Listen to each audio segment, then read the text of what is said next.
Alright, so today I'm going to show you guys how I bottle wine and how I go about removing the labels. This is regular store-bought wine bottles. I have friends that drink and give me the wine bottles every year. So I'm going to show you guys how I remove the wine labels.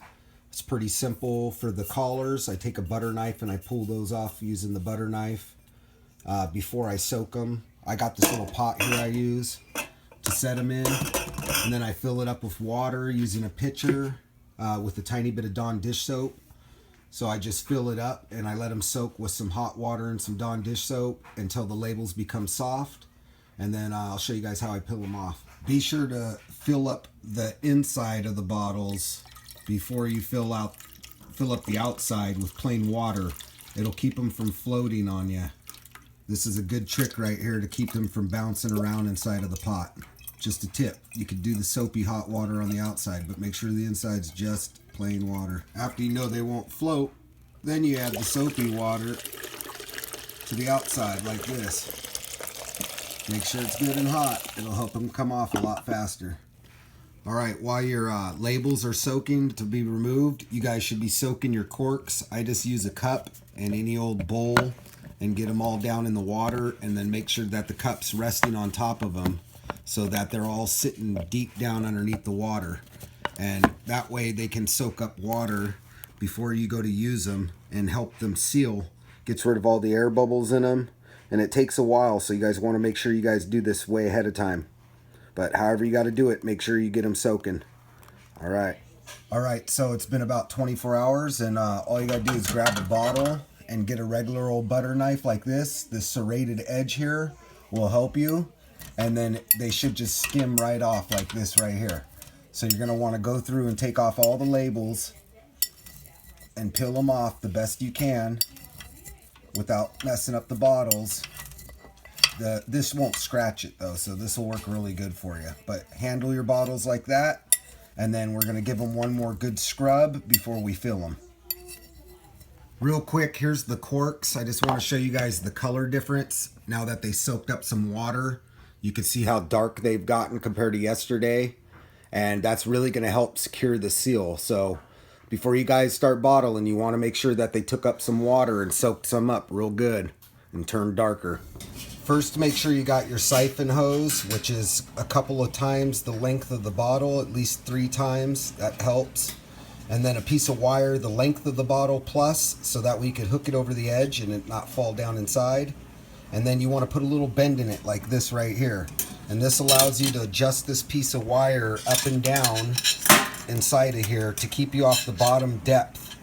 So if you need to be closer to the bottom, you could get closer to the bottom just by pulling on it, and it'll keep you from sucking up gunk out of the bottom.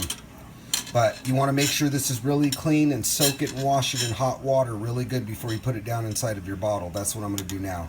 But I'll show you guys how we get it out. Okay, here we have our siphon hose. I set my depth. I'm going to go ahead and slide it down inside here like this and try not to stir it up. And then I'm going to bend the end over the edge of the barrel so it don't go nowhere. I got my other end here in my hand. I got a pitcher here. Now I'm going to just come down here and I'm going to give it a tiny little suck to siphon it out. And then it'll get going just like that right there. And that's how you siphon it out. And you're going to let it go nice slow motion and take its time so that way you don't stir up anything on the bottom. But now it's time to get it. If you use this pitcher like this, the snout makes it really easy to fill wine bottles without spilling it everywhere consistently. But this works really good. We'll show you how we get it into the wine bottles. All right, now that I got my pitcher full of wine, I went ahead and strained my corks, and then I washed them off real good. You guys will see how brown the water gets. I got my wine bottle over here that are all clean, dry, put a funnel on it. Then I just take my pitcher, come over here, and I real carefully fill this bad boy up. And we're going to watch that collar right there, and you're pretty much going to want to almost touch the funnel. The funnel's just about the right height for you to do this. You're going to want to get it right almost to that collar, or a little bit above the collar. You see the collar right there? Those are bubbles right now. You're going to want to go just a tad bit more. The least amount of air in there, the better when you put the cork in. That way it helps it seal and keep a better wine. I like to go right about there. I don't know if you guys can see that in the light, but it's about 2 fingers from the bottom, leaving me at least 3 fingers for my cork, which my cork will sit down in here like this, and it'll give me a nice little air gap, but not so much that it's going to spoil the wine. These are decorative corks, so you just hand press them in. This wine's meant to be drank and not sit because it doesn't have any preservatives in it, so you have to pretty much drink it up pretty quick, but you want to lay them on their side to help them preserve and last long. All right, you guys, I made some labels, and when you're making wine labels, these are my family crest and my family wine labels. I just did them on a silver piece of paper with gold print.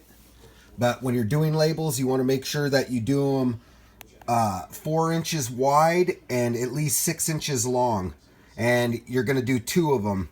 And when you cut them out and put them on the bottle, you're going to give yourself about a 1/4 inch or about a 1/2 inch gap on each side. And most bottles, these will fit on the bottles perfectly.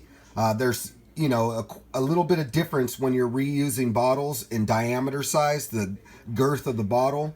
So the 4-inch by 6-inch works for just about every bottle. It's a pretty universal size. But you could do this on GIMP, print them out. We like to use this Avery sticker paper. That's the high gloss or whatever company you buy. Just make sure that if it gets wet and you rub it with your thumb, it doesn't move the ink, because a wine bottle might, most likely will get wet at some point somewhere.